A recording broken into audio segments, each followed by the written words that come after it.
Bismillah. Assalamualaikum warahmatullahi wabarakatuh. Innal hamdalillah nahmaduhu wa nasta'inuhu wa nastaghfiruh wa na'udzu billahi min shururi anfusina wa sayyiati a'malina. May yahdihillahu fahuwal muhtadi wa may yudlil falan tajida lahu waliyyan mursyida. Asyhadu an la ilaha illallah wahdahu la syarika lah wa asyhadu anna Muhammadan abduhu wa rasuluh alladzi la nabiyya ba'dah. Wa qala Allah subhanahu wa ta'ala, ya ayyuhalladzina amanu taqullaha haqqa tuqatih wa la tamutunna illa wa antum muslimun. Ya ayyuhalladzina amanu taqullaha wa qulu qawlan sadida yuslih lakum a'malakum wa yaghfir lakum dhunubakum wa may yuti'illaha wa rasulahu faqad faza fawzan 'azima. Ya ayyuhan nasu taqu rabbakumul ladzi khalaqakum min nafsin wahidah wa khalaqa minha zawjaha wa batha minhuma rijalan katsiran wa nisaa'a wattaqullaha alladzi tasaaluna bihi wal arham innallaha kana 'alaikum raqiba. Amma ba'du, nastaqal hadithi kitabullah wa khairal hadi hadi Muhammad sallallahu alaihi wasallam wa syarral umur muhdatsatuha wa kullu muhdatsatin bid'ah wa kullu bid'atin dhalalah wa kullu dhalalatin finnar. Ikhwah wa akhwat azallahu wa iyyakum. Alhamdulillah kembali kita bertemu dalam kajian Kitab Tauhid. Untuk malam hari ini kita masuk pada bab ke-26, Maja'a fin nushrah. Maja'a fin nushrah yaitu pembahasan tentang nushrah. Apa yang dikatakan nushrah? Nushrah maknanya ataupun istilahnya yang kena sihir diobati dengan cara sihir, itulah kira-kira. Atau sihir lawan sihir. Misalnya ada seorang yang disantet, maka bolehkah dia meminta tolong kepada tukang santet untuk menyantet balik misalnya, atau untuk menghilangkan pengaruh santet, atau dia didukuni orang, apakah boleh pergi ke dukun dalam rangka mengobati orang yang terkena dukun? Dukun lawan dukun, sihir lawan sihir, santet lawan santet yang memiliki jenis yang sama, ini disebut nushrah. Dan apakah ini dibolehkan? Sebenarnya peristiwa ini, ikhwah rahimallahu wa iyyakum, terjadi ketika Rasulullah sallallahu alaihi wasallam ditanya oleh Aisyah radhiyallahu anha tentang masalah ini. Yaitu ketika Rasulullah sallallahu alaihi wasallam ditanya, anna Rasulullah sallallahu alaihi wasallam su'ila anin nushrah, dari Jabir bin Abdullah, beliau berkata bahwasanya Rasulullah sallallahu alaihi wasallam ditanya tentang nushrah. Faqala hiya min amali syaitan. Dia termasuk perbuatan setan.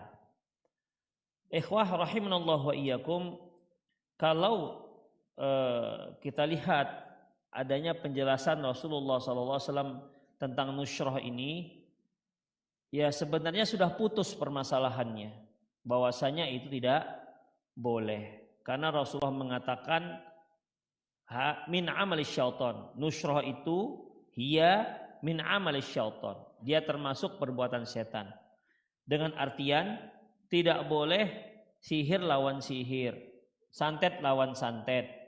Namun ikhwah rahimanallahu wa iyyakum, kalau kita lihat nushrah ini, ikhwah, nushrah ini ada yang mengartikan dari sisi bahasa. Bahasa itu nushrah itu mengurai, ya, mengurai atau melepaskan sesuatu. Jadi apabila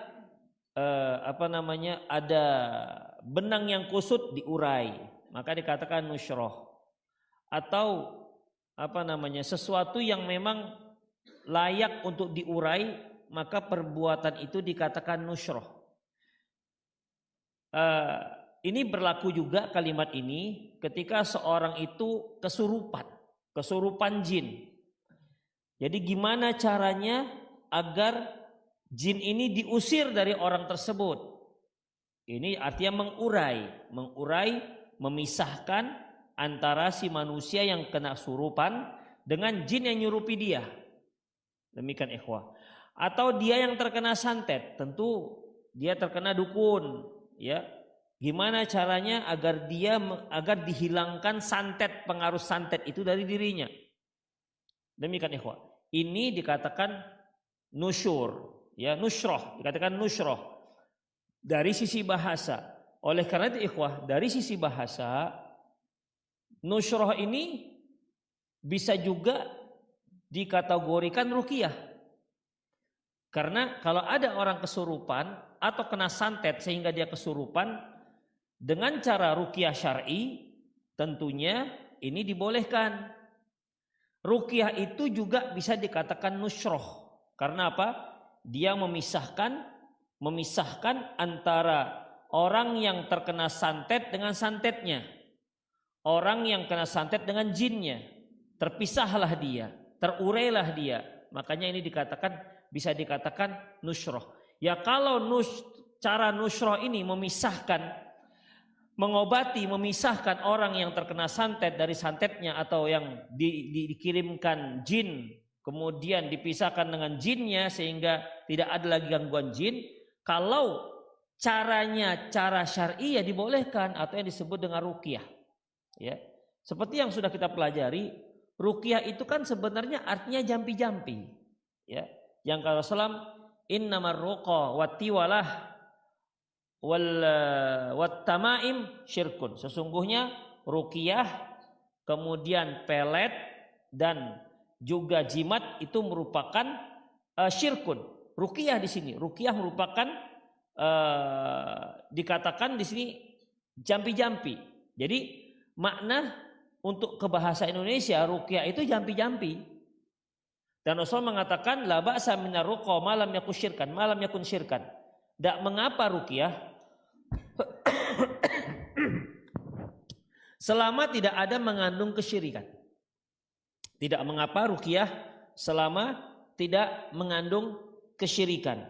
Demikian ikhwah rahimanallahu wa iyyakum. Jadi ruqyah yang kalau kita lihat seperti yang pernah kita pelajari di jilid pertama, ya, tentang judulnya tentang ruqyah, di mana cara pertama ruqyah itu dengan cara menghembus, begitu membus nafas, ada yang disebut dengan an-nafas, dihembus di ludah tapi tak berliur. Ada yang dengan tifl, di ludah tapi dengan sedikit air liur tapi tak meludah. Ini juga ada dasarnya. Kemudian juga kita telah pelajari, yaitu dengan cara dengan cara tanpa ditiup, dibaca saja. Ya, dibaca saja. Yang dibaca saja ini seperti yang pernah dilakukan Rasulullah dengan mengucapkan adhibil ba'sa isfi anta syafi la shifaa illa shifauka syifa'an la yughadiru saqama. Jadi dibacakan saja tanpa disentuh-sentuh. Demikian ikhwah, itu yang ketiga. Kemudian yang keempat juga yang telah kita pelajari, dia diruqyah pakai air liur, tapi air liurnya pertama dibasahkan jari dengan air liur, kemudian jari tersebut diletakkan di tanah sehingga jari tersebut tentu akan lengket, ada tanah di situ. Lantas dibacakan bismillahi turbatun ardina wa biriqin ba'dina yushfa saqimuna biidni rabbina. Itu ikhwah. Itu juga dibolehkan, ya. Dibolehkan. Artinya dengan cara seperti itu. Karena ada dasarnya. Juga dengan cara mengusapkan tangan ke tubuh yang sakit misalnya. Seperti yang pernah dilakukan Rasulullah SAW, di mana beliau mengajarkan kepada kita untuk meruqyah dengan cara meletakkan tangan, do' yadaka 'alal ladzi ta'allama min jasadik, letakkan tanganmu di tempat yang kamu rasakan sakit Ya kalau Anda rasa sakit di leher, leher. Kalau sakitnya di perut, letakkan tangan tersebut di tempat yang sakit. Kemudian beliau katakan waqul bismillahi, bismillahi, bismillahi. Kemudian a'udzu billahi wa qudratihi min syarri ma ajidu wa uhadhiru 7 kali. Nah, itu ada dasarnya ikhwah rahimanallahu wa iyyakum. Kemudian ada juga yang meruqyah dengan cara membacakan Al-Qur'an kemudian membacakan Al-Qur'an ditiupkan ke air misalnya. Ditiupkan ke air. Demikian. Hanya memang ini ini pernah dilakukan oleh Aisyah radhiyallahu anha. Pernah dilakukan oleh Abu Mansur, Abu Ma'syar pernah mengatakan dari Aisyah bahwasanya itu dibolehkan. Jadi membacakan ayat kemudian ditiupkan di air misalnya. Kemudian ikhwah ada juga yang menuliskan Al-Qur'an kemudian dicelupkan di air. Menuliskan Al-Qur'an di kertas kemudian dicelupkan di air. Kemudian air itu diminumkan kepada orang yang sakit. Hanya memang yang jenis yang ketujuh ini adanya kontroversi di antara para ulama karena memang tidak ada dasarnya. Karena memang tidak ada dasarnya. Jadi ikhwah, ya pada dasarnya seharusnya karena ini ruqyah ini memang dari Nabi SAW, kita ikuti saja cara-cara yang pernah Rasulullah lakukan atau yang pernah dilakukan oleh para sahabat. Adapun ikhwah seperti ini tadi dituliskan Al-Qur'an kemudian dicelupkan di air, lantas airnya itu diminum. Nah, ini memang tidak ada dasarnya, hanya memang beberapa ulama menyatakan boleh. Tapi sebagian lagi mengatakan ini termasuk sihir, enggak dibolehkan. Menjadikan Quran itu menjadi seperti jimat karena Al-Quran itu diturunkan untuk hudal linnas wa bayyinat, sebagai petunjuk dan sebagai penjelas, bukan dijadikan sebagai tulisan dan dijadikan sebagai jimat. Maka nggak boleh. Makanya seperti yang pernah kita bahas bahwasanya ada para ulama yang mengatakan yang membahas apakah Al-Quran boleh dijadikan jimat. Pernah kan kita bahas, sudah lama sih di buku jilid pertama. Apakah Al-Quran boleh dijadikan jimat? Misalnya biasanya kertas timah itu. Pernah lihat kertas timah? Ya, kertas timah. Antum pernah main embus-embusan yang macam pasta, dia diembus anak-anak, diembus besar. Balon-balonan itu apa namanya? Alah, antum itu kan legend itu, sampai sekarang masih ada. Lupa namanya. Apa namanya? Masih ada kan? Itu pakai pipa kecil, kemudian ada pastanya, ditaruh di ujung mau diembus. Sering nggak berhasil daripada berhasil. Nah, itulah pokoknya. Ikhwah, itu bungkusnya itu bungkus timah. Bungkus pastanya itu timah itu. Itulah jenisnya kemudian ditulis.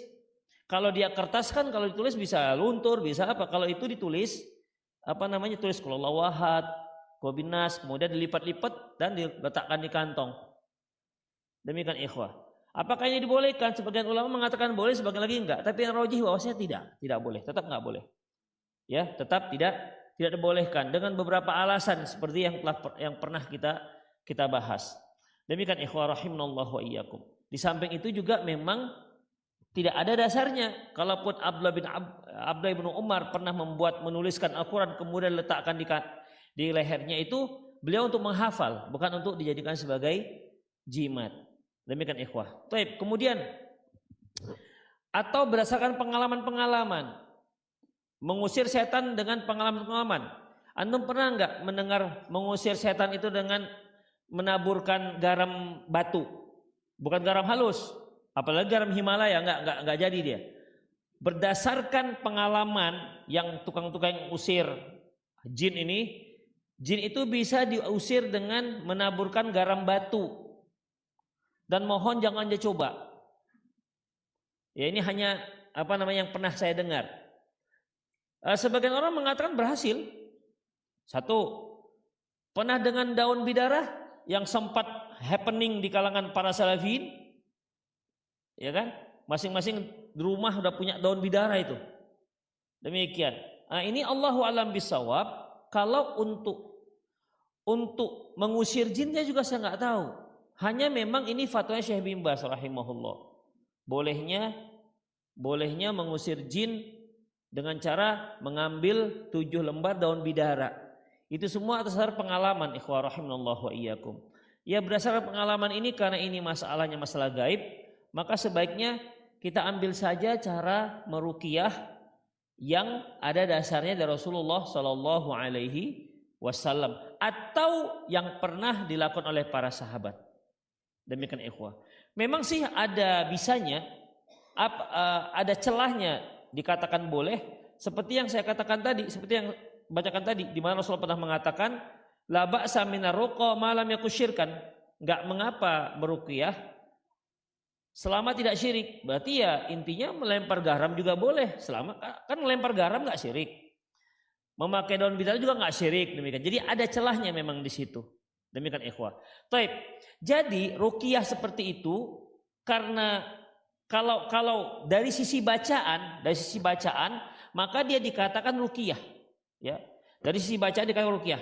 Tapi dari sisi dilihat dari dia memisahkan, mengobati yang kena santet agar bisa sembuh, yang kesurupan agar bisa mengusir jinnya, dilihat dari penguraiannya itu dikatakan nusroh.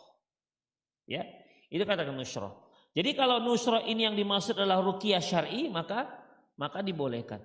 Tapi kalau nusroh yang dimaksud adalah jin lawan jin, setan lawan setan, di mana ada beberapa model, ya, ada beberapa model. Yang pertama dengan cara orang yang kena sihir datang kepada penyihir. Kemudian si penyihir akan membantu orang yang kena sihir ini dengan manggil setan-setannya lah. Ya, dengan manggil setan-setannya. Ada yang dengan cara di mana orang yang kena sihir itu sendiri diminta untuk melakukan hal-hal tertentu yang disebutkan oleh tukang sihir. Ada yang tukang sihir itu sendiri yang mencari di mana letak buhul-buhulnya, dan banyak cara sebenarnya ikhwah. Kalau masalah teknisnya itu sebenarnya itu tinggal gimana lapangannya lah. Mungkin sihir ini ada mazhab-mazhabnya gitu kan. Ada yang mazhabnya dia langsung turun tangan, ada yang mazhabnya dia menjarak jauh aja begitu. Jadi ketika ada sihir dikirimkan di sini, dia main dari sini. Jadi begitu diserang, dicegat dengan jalan set gitu kan. Jadi berantemlah sihir dengan sihir ini. Jadi setan ini dengan setan ini berantem gitu, siapa yang menang. Nah gitulah ikhwah. Ya, ada yang memang si orang yang kena sihir ini diminta melakukan beberapa hal seperti mandi bunga, kemudian melakukan ritual-ritual tertentu. Intinya ini semua teknis. Jadi ikhwah, ternyata ada para ulama yang membolehkan. Kenapa? Mereka lihat dari sisi apa? Darurat. Ya. Di sini disebutkan seperti yang membolehkan itu Ibnu Qudamah, Al-Mardawi, Ibnu Muflih, Ibnu Najjar, Al-Buhuti dan Al-Muzani. Imam Al-Muzani kan terkenal kan dari mazhab Imam Syafi'i, dia punya kitab As-Sunnah. Demikian ikhwah rahimanallahu wa iyyakum. Jadi ada, tapi alasan mereka yaitu pertama karena darurat. Ini masalahnya, ini orang mau mati karena disantet orang. Sebagaimana seorang yang akan meninggal dunia karena tidak ada makanan yang bisa dimakan, yang ada hanya makanan yang haram, maka secara darurat dia bisa memakan hal-hal yang haram, karena ad-daruratu tubihul mahdzurat. Yang darurat itu bisa membolehkan yang terlarang. Nah, ini mereka melihat, para ulama yang membolehkan melihat dari sisi daruratnya. Ya, daruratnya dan ada manfaatnya. Para ulama yang mengatakan tak boleh seperti Ibnu Taimiyah, Ibnu Qayyim, Syekh bin Baz, Syekh Utsaimin, Syekh Muhammad bin Ibrahim dan Ibnu Jibril dan lain-lainnya. Banyak ulama-ulama salaf kontemporer umumnya tidak membolehkan sihir lawan sihir. Ya, umumnya tidak boleh bukan sihir lawan sihir. Ikhwah, yang saya lihat kenapa darurat nggak berlaku di sini? Mereka yang mengharamkan menyatakan darurat nggak berlaku. Karena ikhwah, yang dikatakan darurat itu Allahu a'lam bissawab, yaitu apabila bisa dipastikan. Misalnya nih, seorang kelaparan, hampir mati. Di depan dia ada misalnya babi goreng misalnya.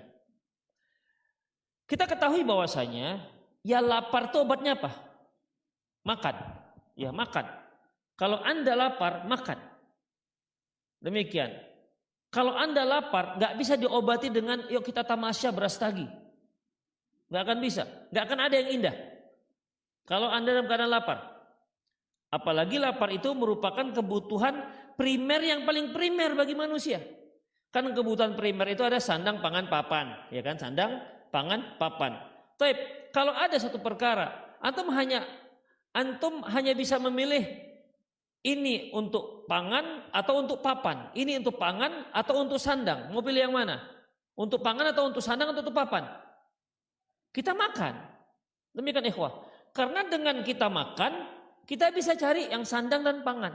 Tapi dengan adanya pangan, dengan adanya papan, maksudnya tempat tinggal, belum tentu kita bisa makan. Demikian. Kita rumah megah, tapi bentar lagi meninggal. Apa gunanya? Demikian ikhwah. Jadi dalam masalah ini, ad-darurat tubihul mahdzurat. Darurat itu tubil mahdzurat, bisa membolehkan yang haram. Maka ini suatu hal yang harus yang bisa dipastikan. Seorang yang hampir mati, yang kehausan karena kekurangan air, rehidrasi, dehidrasi seperti yang jamaah haji yang banyak meninggal kemarin ini, ya, itu dehidrasi, kepanasan. Karena apa? Karena mereka haji yang tidak punya tasrih. Haji yang nggak punya tasrih ini, kalau dia nggak punya tasrih, berarti dia tidak dapat fasilitas yang disediakan oleh pemerintah. Demikian ikhwah. Iya, yang dia punya tasrih akan dapat kemah, akan dapat makan, akan dapat transportasi. Tapi yang nggak pakai tasrih, ya dia jalan sendiri, cari makan sendiri. Kalau minum banyaklah di pinggir-pinggir itu disediakan oleh pemerintah Saudi Arabia. Tapi kan segitu banyak musyad itu yang pejalan kaki atau haji koboi kata orang. Dia nggak mendapat fasilitas oleh pemerintah. Demikian, dia berjalan begitu, makanya ada yang meninggal di jalan dan seterusnya. Ini dikarenakan pemerintah Saudi Arabia tidak tahu kalau ternyata dia itu tidak diberi fasilitas. Saya memang karena nggak terdaftar. Bagaimana mungkin orang memberikan fasilitas kepada orang yang nggak terdaftar? Makanya para ulama kita sejak dulu mengatakan tidak sah haji yang nggak pakai tasrih. Tidak sah haji yang nggak ada izin dari pemerintah. Demikian ikhwah. Antum pergi dari Indonesia pergi umroh, Ramadan umroh, Syawal. Kemudian itu ngetem aja di Saudi misalnya, masuk ke Gua Hiro lah lama sampai haji gitu misalnya, ya, atau masuk ke gunung mana gitu, atau ngumpet di mana sampai waktu haji. Ikhwah, para ulama Saudi Arabia mengatakan nggak sah hajinya, ya, tidak sah hajinya. Karena apa ikhwah? Ya karena bukan masalah hak prerogatif, tapi menimbang keselamatan nyawa jemaah haji. Bukan hanya dia, jemaah haji yang sudah taat, yang memberikan tasrih, ya, dia yang berhak mendapatkan tempat-tempat tersebut. Coba bayangkan orang-orang yang nggak punya tasrih entah dari mana-mana, kemudian menjubel. Orang yang sudah diberi izin, dia jubelin misalnya, tentu dia akan menzolimi karena dia bukan hak dia. Misalnya begini ikhwah, masjid ini kita anggaplah ini masjid ini kalau dipadatkan padatnya 350 jamaah. Nggak bisa tambah lagi. Dan yang itu sudah terdaftar. Yang masuk masjid yang terdaftar misalnya. Tiba-tiba yang nggak terdaftar masuk ke masjid. Masuk ke masjid bisa 50 orang. Sehingga yang terdaftar tempatnya di masjid nggak bisa masuk masjid. Zalim nggak dia? Orang yang masuk tanpa izin itu zalim. Demikian. Jadi ikhwah rahimanallahu wa iyyakum, pemerintah Saudi Arabia memberikan khidmat peraturan itu semata-mata untuk meredam tingkat kematian jamaah haji sebenarnya. Masih ingat dahulu ketika jamaah haji Afrika itu menerobos pagar, akhirnya melawan arus, akhirnya gimana? 150 orang meninggal dunia. Demikian, karena mereka menerobos arus. Mereka lihat, kemahnya di situ. Ini gara-gara pagarnya aja. Gara-gara pagarnya aja. Kalau kita ini pagar kita terobos, dekat di situ. Jadi nggak muter. Nah, demikian ikhwan. Padahal itu kan jalur yang memang harus dilalui. Kalau dia terobos, itu akan menimbulkan banyak bahaya. Demikian. Kenapa? Jalan-jalan itu kadang-kadang ada simpang, nggak diperkenankan di situ muter. Harus muter lagi. Itu semua untuk keselamatan. Demikian ikhwah. Jadi ikhwah, kenapa harus pasti? Karena itu yang darurat. Seperti obat misalnya, seorang yang hampir meninggal dunia, ya mungkin dikarenakan ke jantung, apalah namanya, di mana ada satu obat, tapi obat ini dari lemak babi misalnya, atau dari pankreas babi. Dan ini obat pamungkas. Inilah obat satu-satunya yang terakhir. Demikian. Tapi lemak babi. Untuk menyelamatkan orang ini dari serangan jantung. Apa hukumnya makan obat lemak babi ini? Atau bukan lemak babi tadi? Pankreas babi. Biar agak keren sedikit kan. Yang diolah dari pankreas babi. Babi ada pankreasnya? Ganti jangan pankreas. Hati babi. Yang dibuat dari hati babi misalnya. Kalau hati pastilah itu jantung kan. Jantung babi misalnya. Gimana hukumnya untuk menyelamatkan nyawa dia? Apakah bisa dikatakan darurat? Kenapa? Ya karena nggak dipasti ikhwah. Ya, saya melihat itu nggak pasti. Siapa bilang? Bisa nggak dia pastikan kalau dia makan pankreas babi? Pankreas apa tadi? Kalau dia makan obat dari hati babi ini, bisa nggak dia pastikan pasti selamat nyawanya? Kalau nggak bisa darurat namanya ikhwah. Kalau makan minum tadi memang itu bisa dipastikan. Demikian, ya bisa dipastikan. Demikian ikhwah rahimanallahu wa iyyakum. Taib, sama juga dengan ini, sihir dengan sihir. Sihir kan sudah jelas ya ikhwah. Apa hukumnya? Wattaba'u ma tatlu syayatinu ala mulki Sulaiman. Wa ma kafara Sulaiman walakinna syayatina kafaru yu'allimuna an-nasa sihr. Dan mereka mengikuti apa yang dibacakan pada zaman Nabi Sulaiman. Bukan Sulaiman yang kafir, tapi setanlah yang kafir karena mereka telah mengajarkan ilmu sihir. Dan pada kajian kita tentang jilid pertama tentang sihir, itu yang mengajarkan dan belajar ilmu sihir itu kufur. Ya, kufur. Makanya dalam kelanjutan ayat itu mereka mengatakan innama nahnu fitnatun fala takfur. Sungguhnya kami itu hanya cobaan untuk kalian, jangan kalian kufur. Kalau kalian belajar sihir ini kalian kufur. Jadi baik yang mengajarkan dan yang belajar sihir itu kufur. Terkait dengan sihir kufur. Sekarang permasalahannya dia kena sihir. Oke, kena sihir ini kan. Kemudian bisa enggak? Boleh apa tidak dilawan sihir dengan sihir? Sihir kufur. Boleh nggak kufur dalam kufur? Itu permasalahannya. Ataukah bisa dikatakan ini darurat? Permasalahannya, bisa nggak dia pastikan kalau sihir ini dilawan sihir ini, lantas sihir ini bisa lari dan dia terselamatkan nyawanya? Itu dulu. Bisa nggak dia pastikan? Demikian. Kalau dia tidak bisa pastikan, maka nggak bisa sihir lawan sihir. Nusrah yang dibolehkan. Demikian ikhwah. Jadi Allahu a'lam bissawab, memang riskan sekali kalau kita katakan bolehnya sihir lawan sihir. Nanti lama-kelamaan orang akan terbiasa dengan sihir-sihir itu ikhwah. Ya. Terbiasa dengan sihir-sihir itu. Seperti misalnya kita lihat sajalah misalnya ketika adanya para dai yang membolehkan musik. Alasannya kalau musik religi. Tengok apa akibatnya.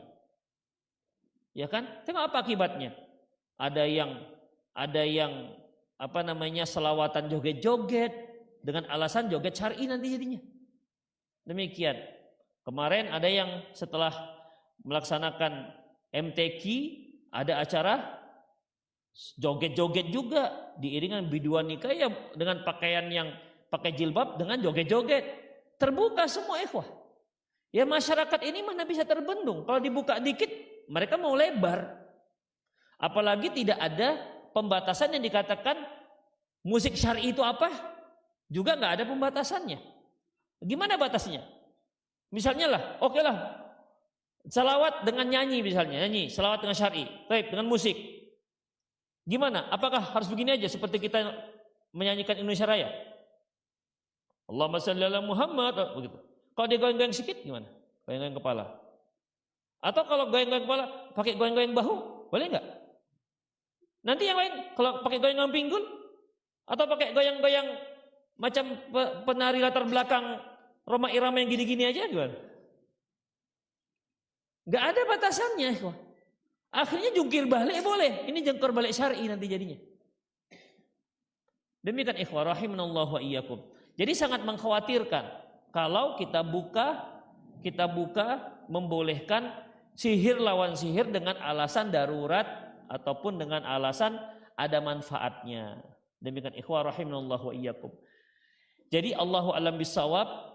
Para ulama yang menyebutkan tak boleh sihir lawan sihir itu masya Allah itu betul-betul menutup pintu kesyirikan, betul-betul syaddu zara'i, ya. Karena Islam itu salah satu karakter agak syariat Islam itu syaddu zara'i. Artinya apabila syariat mengharamkan sesuatu maka semua jalur yang bisa menuju perkara haram ini tutup habis. Tutup habis. Demikian ikhwah. Apabila syariat mewajibkan sesuatu, semua perkara yang bisa mendukung kewajiban ini, maka dia menjadi wajib. Ma la yutimul wajibu illa bihi fahuwa wajib. Demikian juga ma la yutimmu as-sunnatu illa bihi fahuwa sunnah dan seterusnya. Demikian ikhwah. Allahu alam bis-shawab. Terlebih lagi dengan adanya hadis Rasulullah sallallahu alaihi wasallam ya di mana hadis ini diriwayatkan oleh Imam Ahmad dari Jabir bin Abdullah radhiyallahu anhu qala dia berkata anna Rasulullah sallam suila anin nushrati. Nabi sallallahu alaihi wasallam ditanya tentang nushrah faqala beliau menjawab hiya min amali syaitan. Nushrah itu termasuk perbuatan setan. Berarti sihir lawan sihir itu perbuatan setan.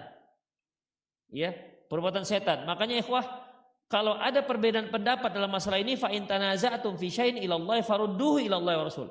Fa in tanaza'tum fi syai'in farudduhu ila Allah wa Rasul. Apabila kamu berbeda pendapat tentang satu permasalahan, kembalikan dia kepada Allah dan Rasulnya. Ada enggak Allah ataupun Rasulnya, Rasulullah memberikan hukum untuk perbuatan ini? Kalau sudah ada, berarti kita harus terujuk kepada sunnah Rasulullah atau keputusan Rasulullah SAW dan gak usah mengabaikan dan abaikan saja pendapat-pendapat. Karena bagaimanapun kullu qaulin yu'khadhu wa yurad illa qalu hadzal sahib wa hadzal qabr. Semua pendapat itu bisa diambil, bisa ditolak kecuali ucapan si pemilik kuburan ini. Dia adalah Rasulullah sallallahu alaihi wasallam. Tapi kalau tidak ada boleh berijtihad. Silahkan ikhwah. Dan satu hal lain, tidak boleh juga kita asal memilih pendapat para ulama. Ya, asal memilih. Oh, ini ada khilafiyah. Ketika ada khilafiyah bukan berarti suka-suka kita memilih. Ya, bukan berarti suka-suka kita memilih. Tapi kita harus pelajari sesuai dengan kemampuan kita. Di mana hati kita tenang. Kalaupun sudah kita pilih ya sudah laksanakan. Kalau nanti pun mungkin setahun kemudian ternyata kita melihat kok pendapat saya yang saya pilih dulu kurang kuat ya, silahkan pilih pendapat yang lain yang antum lihat lebih kuat dan bisa menutupi kelemahan pendapat yang pertama. Tidak apa-apa. Imam Syafi'i dia ada qaul qadim, qaul jadid, demikian ikhwah. Jadi karena itu yang akan dimintai pertanggungjawaban di hari akhirat nanti di hadapan Allah Subhanahu wa taala. Demikian ikhwah, azallahu wa iyyakum. Makanya ya dalam Islam itu sangat diperintahkan kepada kita untuk menuntut ilmu. Kalau kita nggak menuntut ilmu maka tidak ada perkembangan tentang kecerdasan kita, ketajaman kita dalam menilai suatu permasalahan. Demikian ikhwah rahimanallah wa iyyakum. Dengan banyak yang antum dengar, dengan banyak hadis yang didengar, dengan banyak tafsir yang didengar, berarti wawasan kan semakin luas. Walaupun memang tujuannya bukan hanya wawasan, tapi amal itu munculnya setelah ada wawasan. Ya. Amal itu munculnya setelah ada wawasan. Kalau antum beramal tanpa ada wawasan, khawatir nanti jatuh pada bid'ah. Demikian ikhwah. Tapi kalau hanya sekedar mengandalkan wawasan saja tanpa ada amal, macam orang Yahudi jadinya. Ya, banyak wawasan tapi tak beramal. Demikian ikhwah rahimanallah wa iyyakum. Tapi kita lihat lagi. Abu Dawud berkata bahwasanya Imam Ahmad ditanya tentang nusroh. Ya, Imam Ahmad pernah ditanya tentang nusroh. Faqala rahimahullah, berkata Imam Ahmad, berkata, qala Ibnu Mas'ud yakrahu hadza kullah. Bahwasanya Ibnu Mas'ud membenci semua praktek nusroh. Ya, membenci semua praktek nusroh karena ini sihir lawan sihir. Dengan jenis apapun, apakah dia hanya membantu dari jarak jauh ataukah dia memberikan syarat-syarat? Kan sering begitu ikhwah. Ketika dia kena santet, kemudian datang ke tukang sihir. Gimana? Biasanya manggilnya apa ya kalau tukang santet nih? Pak dukun, bukan Pak itu. Apa biasanya? Uwa. Mbah ya, bukan uwa. Masa uwa? Cukali uwa. Itu yang jual es baru uwa. Masa uwa? Mbah ya, kalau mbah ya. Jadi dipanggil mbah supaya agak dalam sedikit dia. Panggil mbah gitu kan ikhwah. Rahimanallah wa iyyakum. Mbah, ini ada yang sakit begini. Siapa namanya? Catat. Oh ya, alamatnya di mana? Oke, tenang aja di sana. Biar mbah sembuhkan dari sini. Nah, ada yang begitu modelnya kan? Ada yang diundang si mbahnya. Diundanglah jam sekian. Maka si mbah pun datang untuk mengobati. Demikian ikhwah. Macam-macam caranya. Semua cara itu dibenci oleh Abdullah ibnu Mas'ud. Ya, dibenci oleh Abdullah ibnu Mas'ud. Jadi ikhwah, Allahu a'lam bishawab. Kalau kita lihat hadis Rasulullah dan Abdullah bin Mas'ud, perkataan Ibnu Mas'ud radhiyallahu anhu, ini menunjukkan tidak boleh. Tidak boleh nusrah dengan makna istilah. Ya, nusrah dengan makna istilah itu artinya sihir lawan sihir, santet lawan santet. Demikian ikhwah rahimanallahu wa iyyakum. Baik. Auf bin Malik pernah berkata, "Kunna narqi fil jahiliyah." Dahulu kami pernah meruqyah dalam ketika jahiliyah. Faqulna ya Rasulullah, kaifa tara fi dzalik? Dan mengatakan, ya Rasulullah, bagaimana pendapat Anda tentang itu? Faqala a'ridu alayya ruqakum. Coba kalian perlihatkan kepadaku bagaimana bentuk ruqyah kalian. Kemudian beliau katakan lagi, la ba'sa biruqa malam yakun fihi syirkun. Tidak mengapa ruqyah selama tidak ada mengandung kesyirikan. Mungkin inilah seperti Syekh Bimbas membolehkan pakai daun sider, direndam, diminum airnya,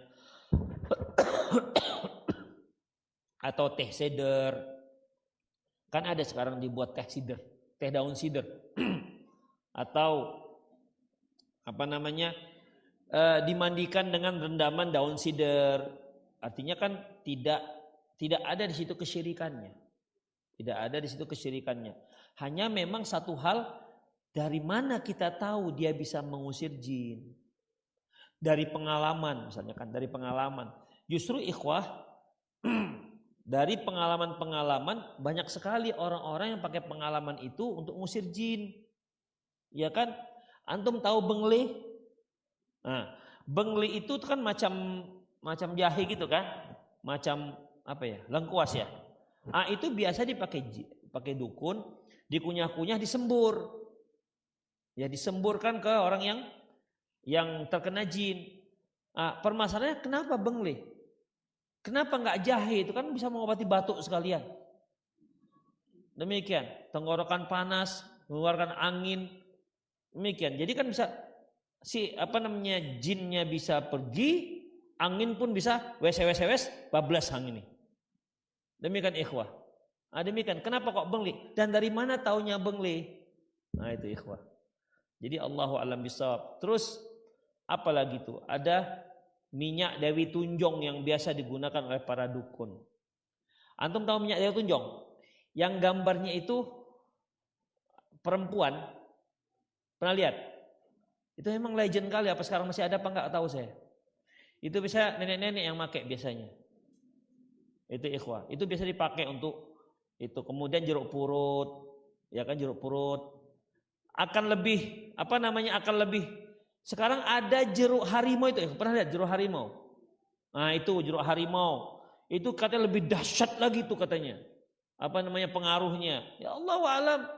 Kalau Indonesia masya Allah memang banyak sekali jenisnya. Kalau bunga-bungaan, bunga apa? Kantil, masya Allah tuh mantap kalian tuh. Bunga kantil, bunga rampai. Bunga rampai yang mana? Oh yang hidup di kuburan. Itu, sekarang Pak jadi bunga hias itu Pak. Nggak di kuburan lagi sekarang. Sudah nggak seram lagi, bunga rampai itu dia. Jadi banyaklah hal-hal seperti itu. Allah alam bisawab. Jadi untuk lebih hati-hati maka lakukan saja sebagaimana yang ada dasarnya dari Rasulullah atau dari para sahabat. Demikian ikhwah rahimanallahu wa iyyakum.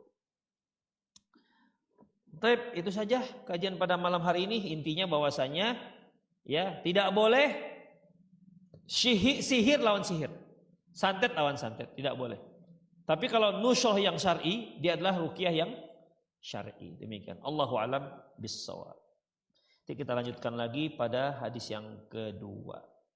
Baik, silakan antum ada yang mau bertanya dipersilakan. Fadhol.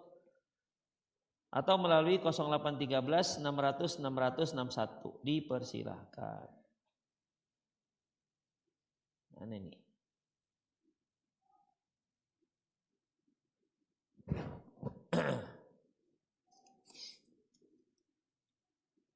Apakah memakai pakaian yang bergambar makhluk bernyawa, apakah hukum?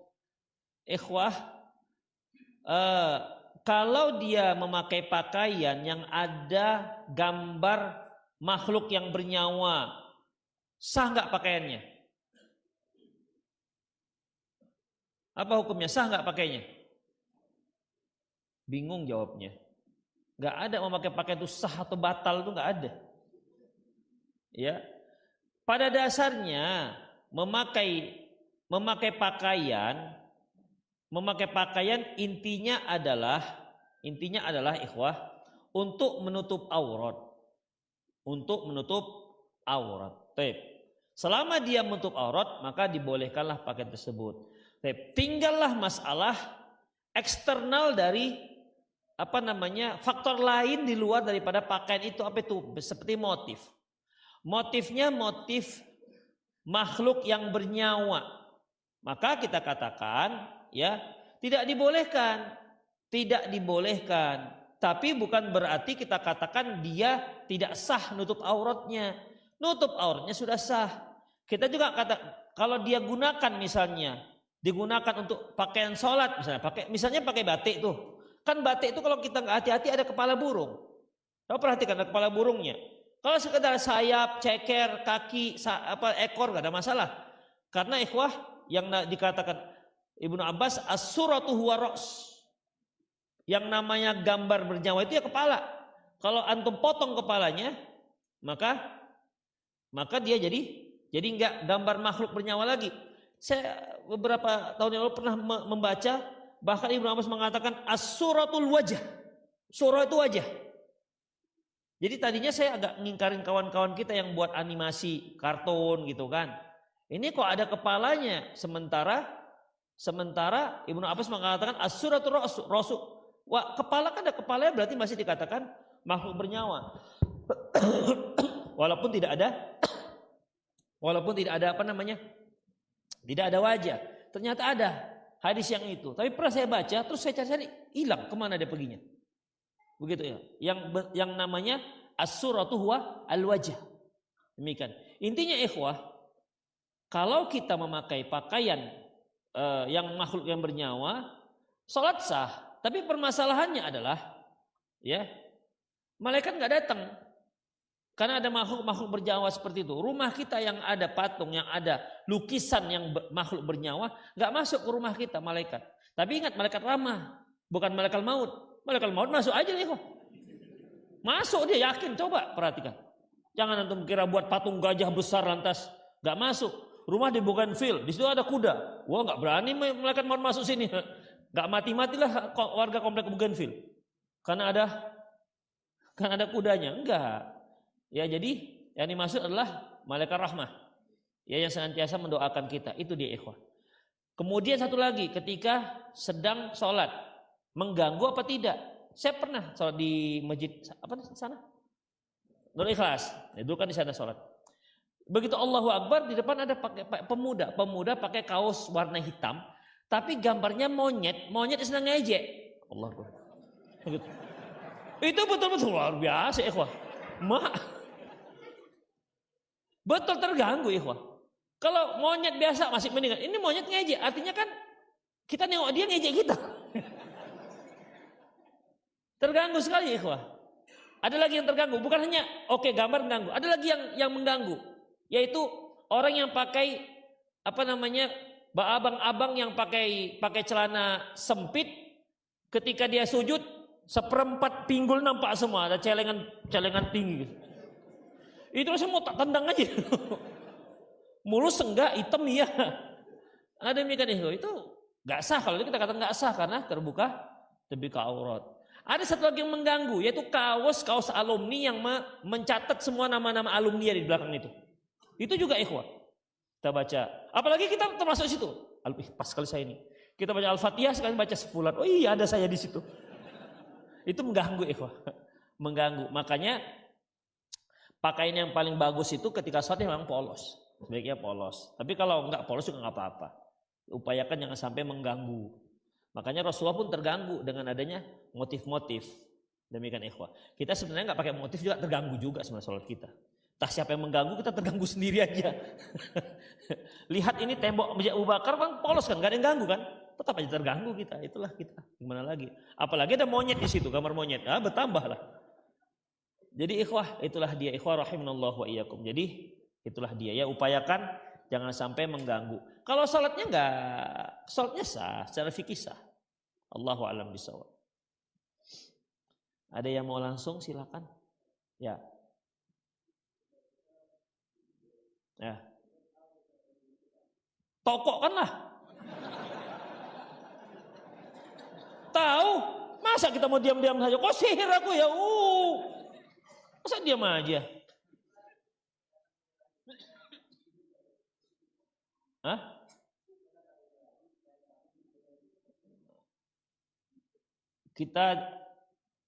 Dia suruh cabut. Enggak, itu enggak. Kenapa?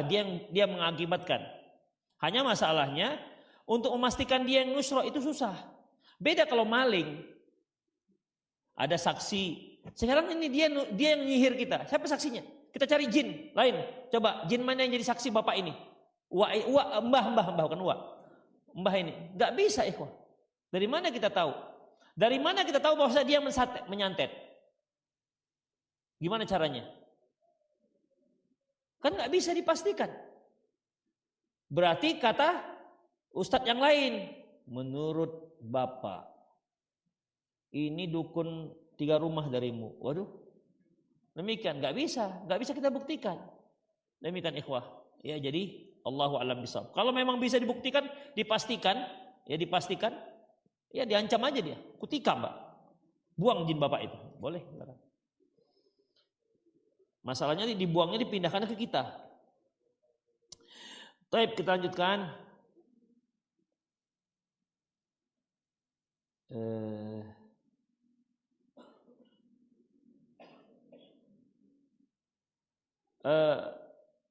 Assalamualaikum Ustaz, bolehkah kaligrafi dipajang di rumah?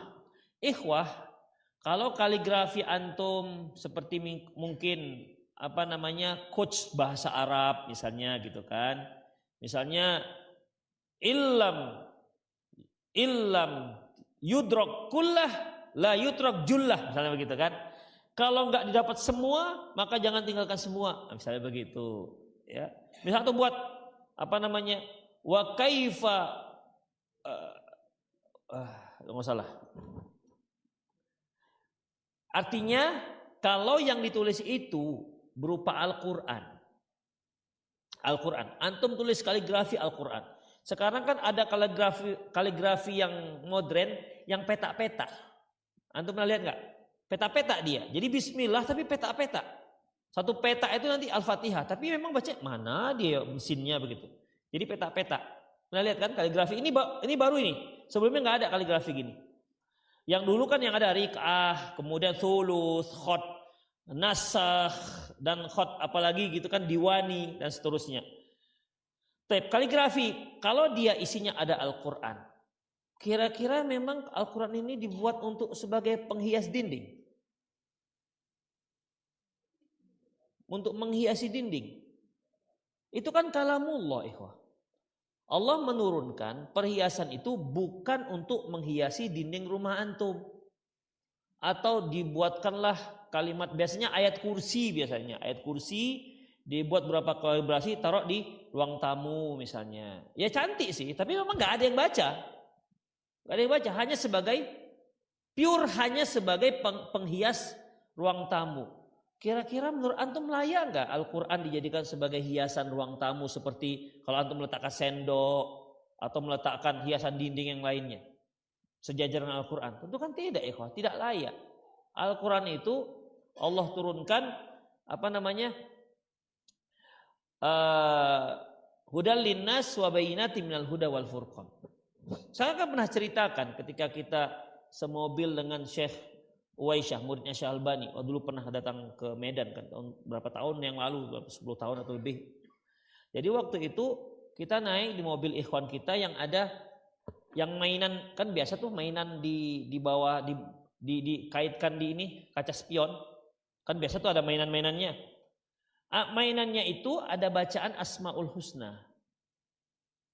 Asmaul Husna. Jadi dia tanya sambil ini kan tentu kan mainan itu kan goyang-goyang begini kan. Ini untuk apa? Ini untuk apa? Kita terdiam. Kalau kita bilang perhiasan, di mana gitu? Kalau kita bilang terus kalau nggak perhiasan jadi untuk apa? Untuk berkah. Lebih parah lagi kan? Coba kira-kira begini, ikhwah. Pernah nggak antum melihat mobil di belakangnya kalimat La ilaha illallah Muhammad Rasulullah? Ada kalimat Bismillahirrahmanirrahim. Coba itu untuk apa? Supaya apa? Kira-kira supaya apa? Ada nggak antum yang punya ini? Mobil yang punya bacaan ini? Supaya dia tahu motivasinya apa dia buat seperti itu. Supaya tahu kita. Kalau cocok kita tiru juga. Apa kira-kira? Kalau antum kira-kira apa? Kenapa dia buat itu? Hah? Identitas, bilang Muslim. Kenapa rupanya kok itu pula? Kalau identitas. Apa kira-kira? Kalau ambil berkah, gimana kira-kira? Bisa dibilang ambil berkah. Dia ima ambil berkah atau pakai hias. Demikian ikhwah. Hias. Atau taruhlah identitas ya. Identitas, berarti 3. Karena di luar letaknya, bukan dalam. Berkah, identitas, atau hiasan. Jadi gimana ini? Mana yang lebih kuat ini? Identitas. Lebih kuat identitas? Saya yakin enggak. Ya.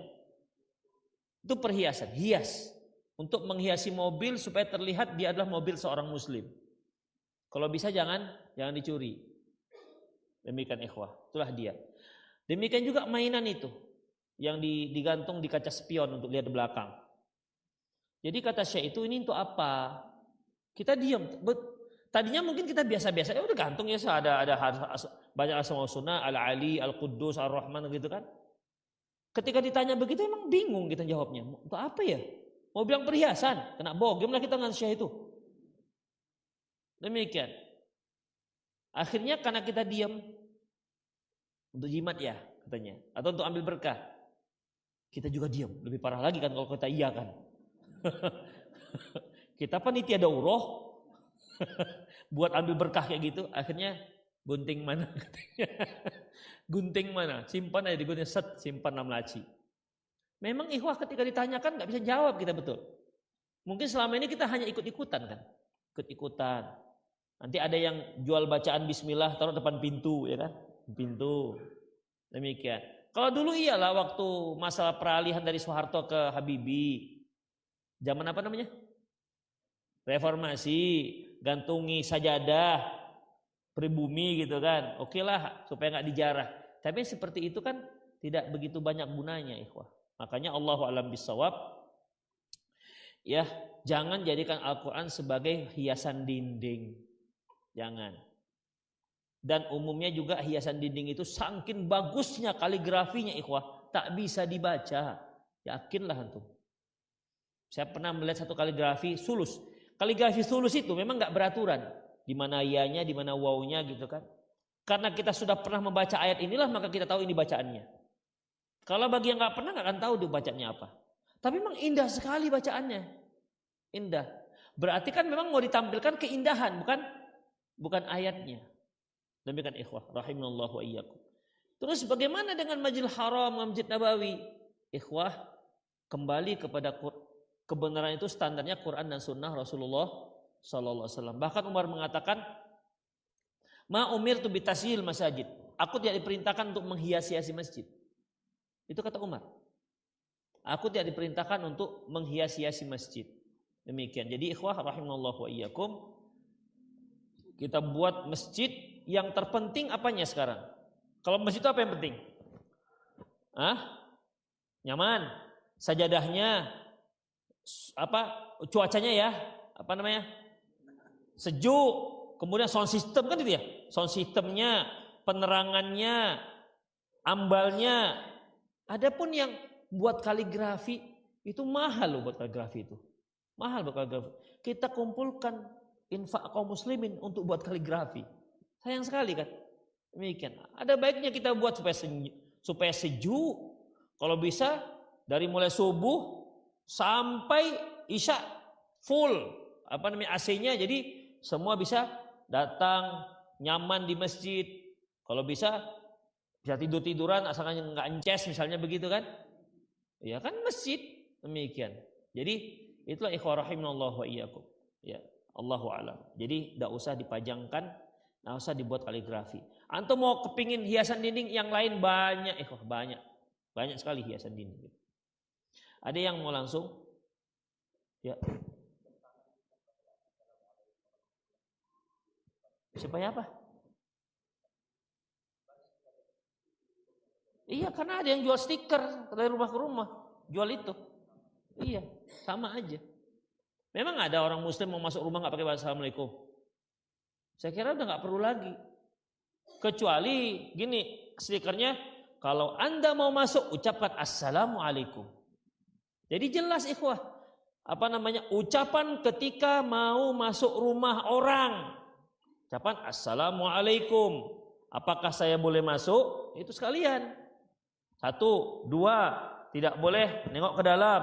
3, sekalian tuh stiker panjang situ samping. Sekalian kasih sunnah-sunnah bertamu. Ya sekalian aja. Kalau emang kenapa assalamualaikum aja nggak tahu apa maksudnya? Itu ikhwah ya. Dan assalamualaikum itu kan bukan wahyu Allah kan. Assalamualaikum itu.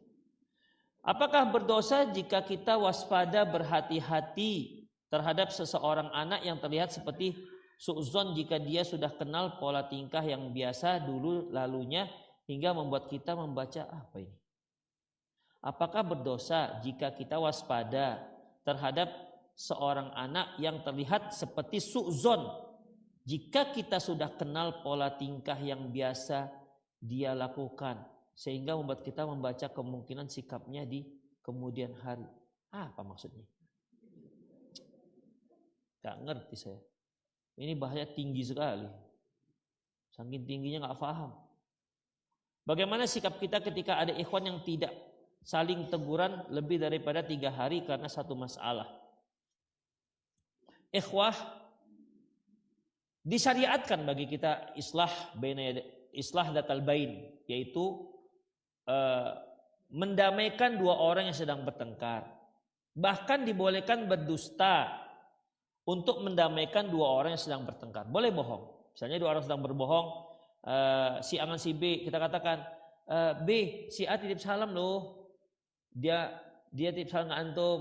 Nah, ketika ketemu dengan si A, dia katakan, A, si B titip salam. Tapi sering saya katakan, antum sebagai orang ketiga yang ingin mengislah mereka berdua, hati-hati yang seperti ini. Hati-hati.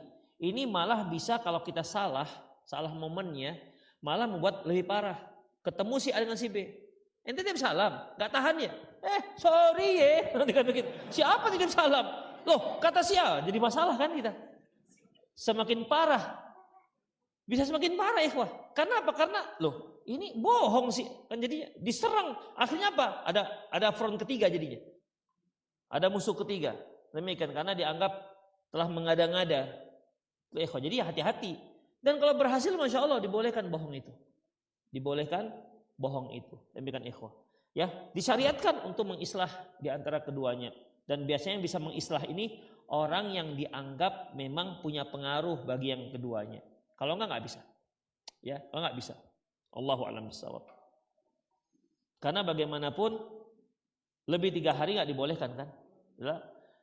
La yahillul muslim ayyahjura akhahu fawqa thalathi layalin. Tidak halal bagi seorang muslim memboikot ataupun tak cakapan dengan saudaranya lebih daripada 3 hari. Jadi syariat itu memberikan kita dispensasi 3 hari. Demikian ikhwah. Saya sebutkan dalam kajian. Manusia itu semakin tambah umur, semakin susah untuk membersihkan hatinya. Anak-anak ini misalnya, tengkar dia pagi, jam 8, jam 10 bisa selesai.